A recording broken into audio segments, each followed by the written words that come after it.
Andy Williams' dressing room at Caesar's Palace is kind of interesting because the hotel isn't done yet. Neither is the dressing room, really. No, neither am I. The intercom, there are intercoms in the wall, just said showtime 10 minutes, but you don't get the feeling of tension back here, excitement. I don't know. It's kind of, do you get to a point after so many years where you don't get nervous? Or did you ever get nervous? Really? Oh, yeah, I get nervous on opening nights. I get nervous many times, but not now. The show is open, and I know the room is good, and the sound is good, and everything works. Andy, it's been, what, 6 years on television now? Has it been 6 years? No, this is the beginning of the fifth. Beginning of the fifth Next season will be. Is television easier or tougher than nightclubs, or is recording tough? What's the toughest go? Well, I think a weekly television show is hard, in that it takes a long time to put a show together, and there's a lot of tension around it the day of the show, especially when you're doing all new things with new people. You're trying things out in front of an audience, and you're going to get it done for an hour show. The 10 minutes will be for changing sets and waiting for commercials and things like that. But it's kind of hard. Well, here in the club, you work with 500, 600, 700 people in the audience. You don't get that many people in a television studio.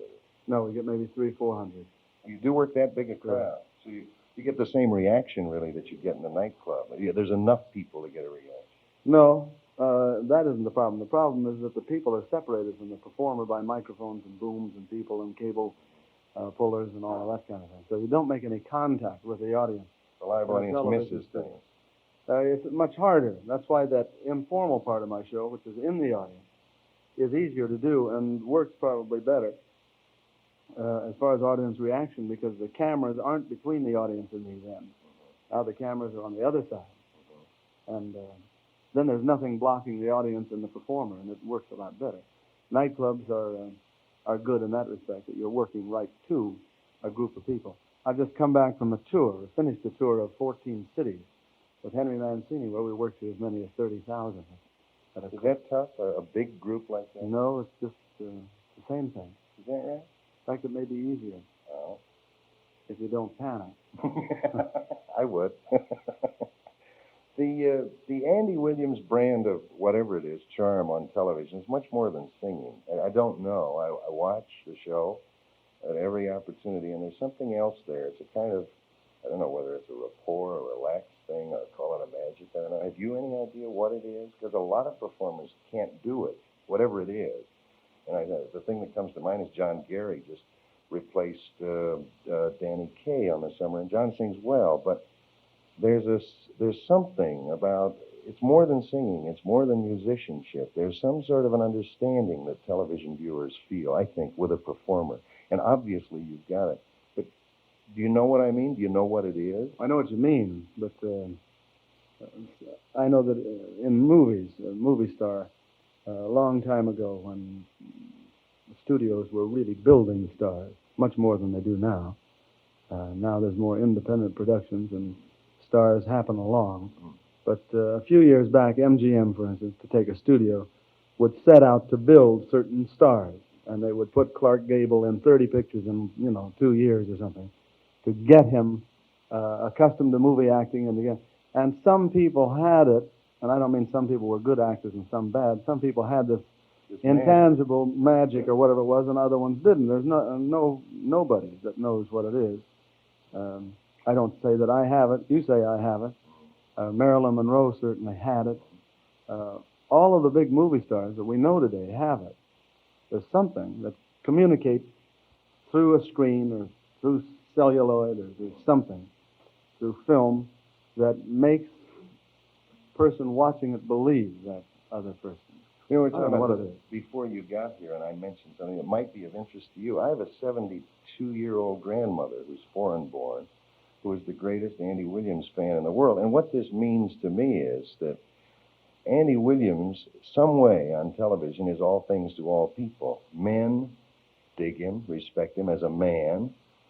Younger women admire him as a man, a suitor, you know what I mean, a contemporary. Yeah. And older women, maybe my grandmother, for example, find almost a son thing. I don't know exactly what it is, but I remember discussing it with her. And of all the things on television she watches, she's an Andy Williams, and she's 72 years old. So it's a little bit of being all things to all people, if you know what I mean. Well, that's nice to hear. I hope that's true.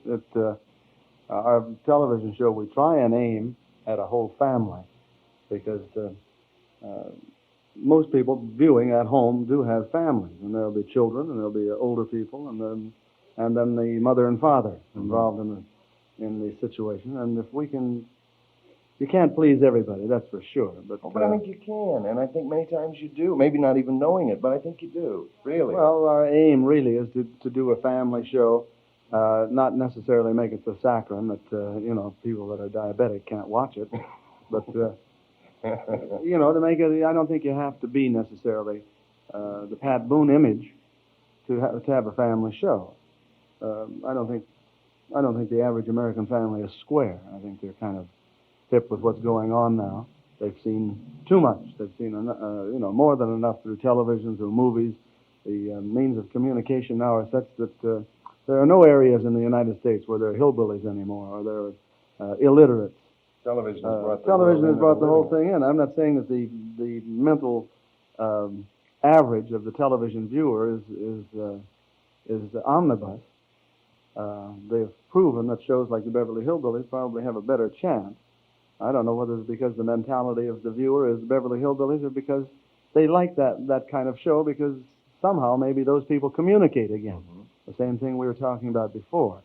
I don't think you can just put it down because it's a hillbilly show and say, well, the majority of the people in the United States have a mentality of a 13-year-old, and that's why they like that show. Obviously, there must be something there. Maybe there's a little hillbilly in all of us. Well, I don't know what it is, but maybe Buddy Ebsen comes through and people believe him, or maybe people believe Granny. It's not my favorite show. I don't watch it, but I can see why it could be popular.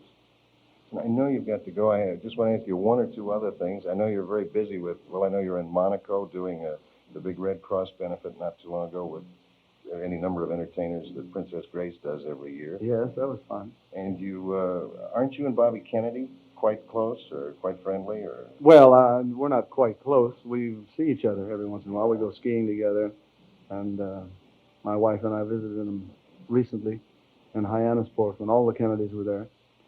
Played a lot of touch football, baseball, and swimming, and tennis, and golf. That's it. That's just the morning. Now, in the afternoon is bowling, indoor swimming, outdoor swimming, the trapeze. Art Buchwald says that if you go to the Kennedys on a weekend, if you're fortunate enough to be invited to the compound by either Teddy or Bobby or the Shrivers or any of the Kennedy clan, that if you want to read a book, you have to hide it in your bathing suit and carry a tennis racket and a football with you all the time and walk fast like you're going to a game. Decoy. Otherwise, they'll bring you into something because they do play a lot. Huh? Well, but the point I wanted to make was I know you have a lot of things going with your golf game, concerts, nightclubs, television, recording. Is there anything you've got planned, branching out, any acting, any movies, any... No, the only thing that interests me very much now that is a little different is I got a call from Julie Stein recently about doing a Broadway show, writing a Broadway version of The Apartment, a Jack Lemmon. Yes. And I guess Billy Wilder's going to direct it, or maybe he's going to write the play. I don't know what, but they want me to do the Lemmon part, and that's kind of interesting. The only thing is I don't know whether I want to go to New York for a year, and I don't know whether I can do both television and the play. And I'm not sure at this time that I want to give up a year of television, so I have to make that decision, within the next 6 months. But it sounds like fun. I think, only because the movie was a good one and the part is so good. The part really is interesting, and I can see it as a musical. Pathetically huddled on a park bench. It could be a very good play. And Julie Stein writes great music, and he wrote Funny Girl for Barbra Streisand, especially for her. And he would like an answer, which I can't give him right now.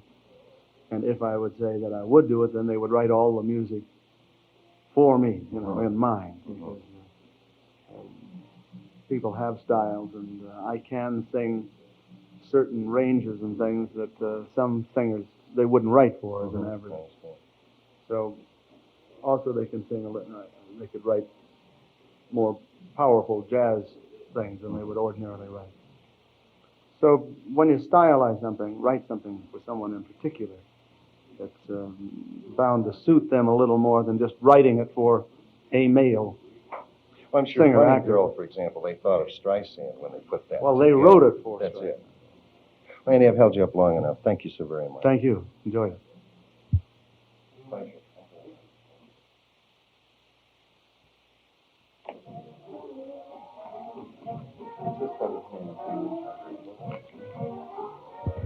I don't know if you can hear that.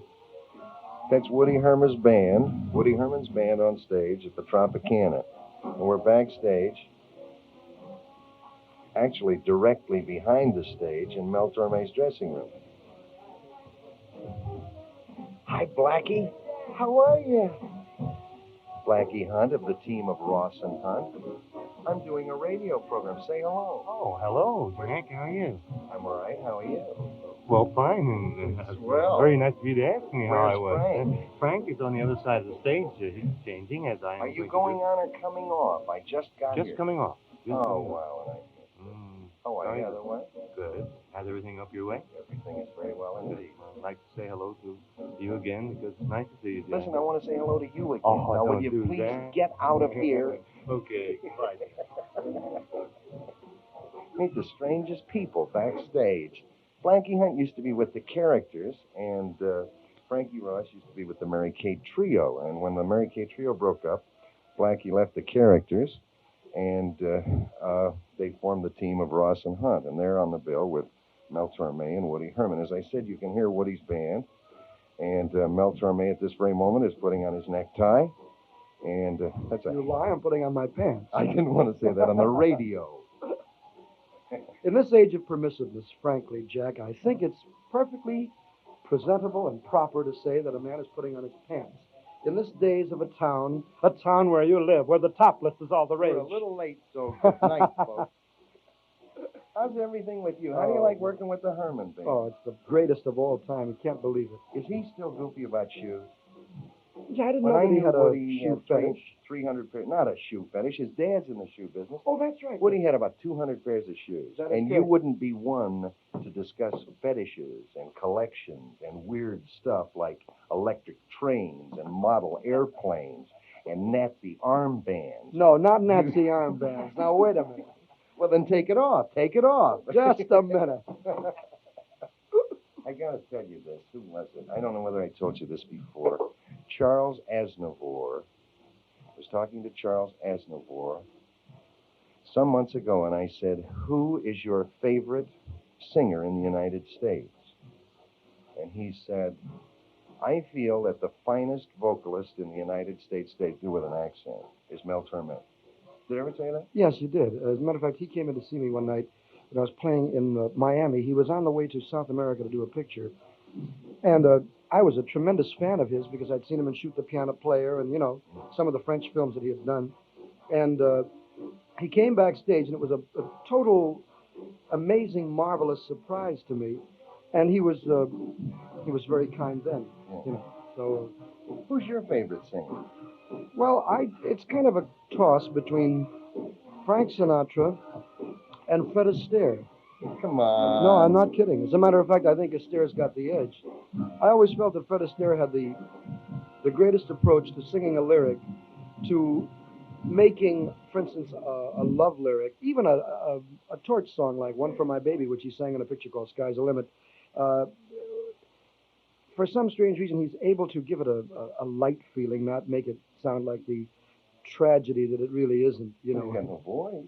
Well, I can't agree. You know, singing is a fascinating thing. I've just been asked to write a monthly column, by the way, for a new newspaper in Manhattan, called Manhattan, as a matter of fact. And it's about singing and music in general, of course. And I've always had a special definition about what constitutes a singer, Jack, because I feel that singing is merely an extension of talking. It's a softer way of saying things. That's why, for instance, I've always been kind of anti-bellowing singer, particularly singers who bellow love songs, because you wouldn't scream "I love you" in a girl's ear. You'd say it very quietly. It's great for "I Love a Parade" and that kind of jazz, you know. But you can scream it, you can whisper it, but don't ever write it down. you've learned. All right. Anyway, the point is that I feel that Fred Astaire, getting back to the original subject, has the greatest art for the common American language, for the love song as written by Gershwin or Berlin or Kern, who were the three major people who contributed to his pictures.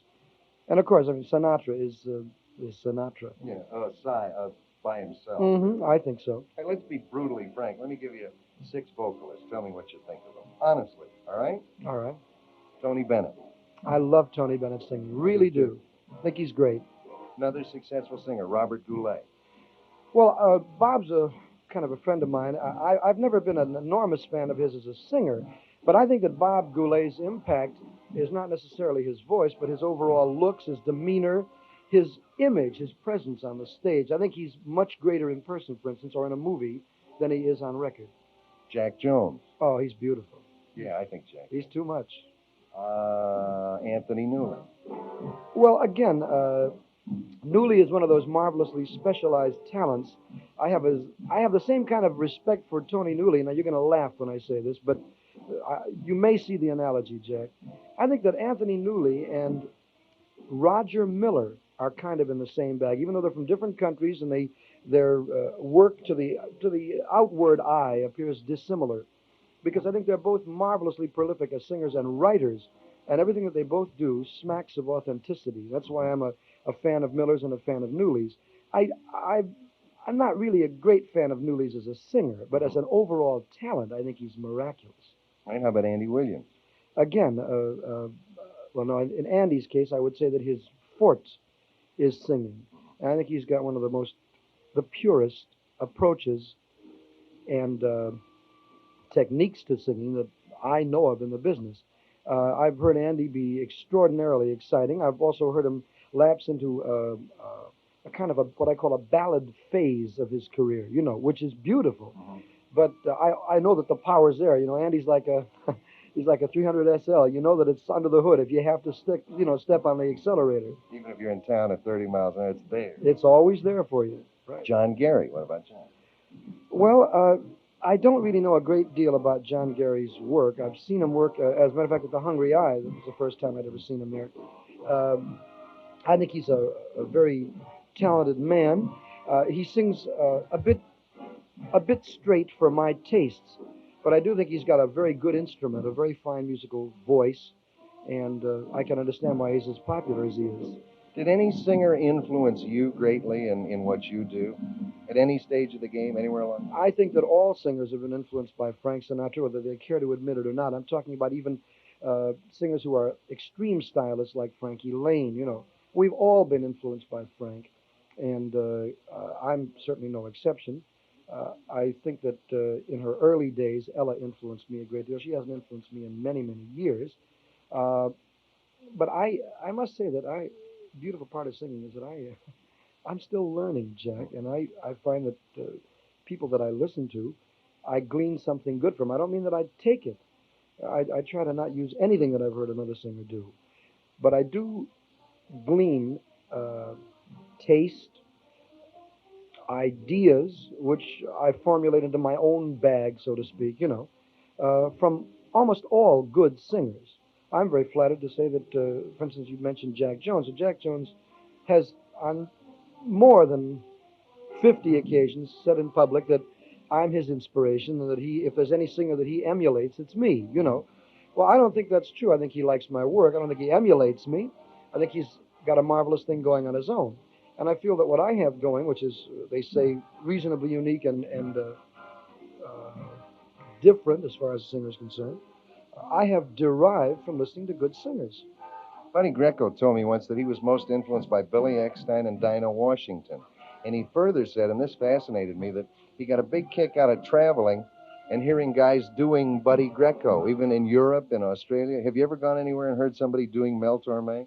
Yeah, I've heard guys who like my work and consequently try to follow the path that I do as a vocalist, Imitation is obviously the sincerest form of flattery, and I'm always gassed when people like my work well enough to try to sing like me. But I always say that any prospective young singers who come along asking for advice, that no matter how much they like me or Sinatra or anybody, they've got to try to just sing naturally, sing like themselves. Because I think that only when one, as a matter of fact, I'll give you a perfect example. I'm a great fan of Vic Damone's. I think he's a marvelous, marvelous singer. But it's no secret that Vic, for a long time, in the inception of his career, was so hooked on the Sinatra syndrome and the image that there were some records I defy you to tell the difference between Vic and Frank. Well, Vic, you see, eventually matured and became the great singer that he is today, and consequently found himself and became the singing image as Vic Damone. And I think that that's terribly important for all. Tragedy with young singers now, Jack, as you probably know, is the fact, and I expect you to edit this, by the way, so I know it's not going to ramble on like this, but I think that the problem with young singers today is that they really have no giants, no great young heroes of their own to emulate. Most of the young people who sing today are pretty punk, and consequently, all the young kids coming up today, I mean the really young kids in the 12, 13, 14-year-old age group who want to become show business people, who think of a career in show business, only emulate all the other people who sound like all the other people. So it's one large dynasty of young people who all sound exactly alike. It's kind of singing automation, you might call it. Would you believe 4,000 Elvis Presleys, that kind of thing? Oh, I wouldn't, frankly. Listen, is this Woody's last number? This is Woody's last number. Well, if you got to run, you just run by me, and we'll be standing here when you get back. Got a deal. You're on. Sure. Okay, we will. Go ahead.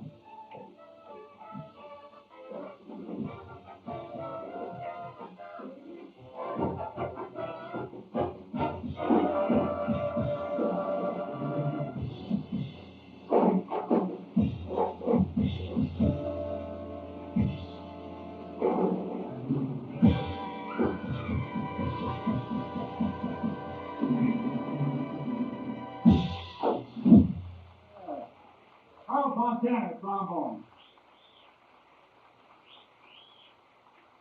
Thank you.